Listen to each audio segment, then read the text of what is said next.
Nagharap ang dalawang mahinang team sa West, ang Memphis Grizzlies laban sa Golden State Warriors. Naglalaban ang dalawang mahinang team para makapasok sila sa playoffs. So laban nga ng Warriors and Memphis, panalo ang Warriors dahil gumamit ang Warriors ng isang technique na matagal na nilang ginagawa, ang pumilay ng malakas na player. Si Morant ang pinunterya ng Warriors, mga boss.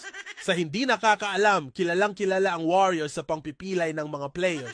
Tingnan nyo, sinemplehan ni Post na tuhodin si Ja Morant, mga boss. Grabe naman, wala talagang sportsmanship ang Golden State Warriors. Nakabalik pa naman si Ja Morant sa fourth quarter. Kaya lang dahil sa ilang minuto na pagkawala ni Ja, nawala yung init ng laro ni Ja. Nadyaya kasi sila, mga boss.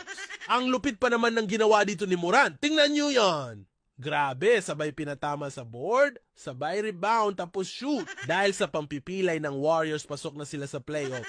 7 seed na sila, mga boss. Dahil dyan makakaharap ng Warriors ang second seed na Houston Rockets. Sana wag maulit yung 3 points ni Steph. At sana maging patas naman ang Warriors, mga boss.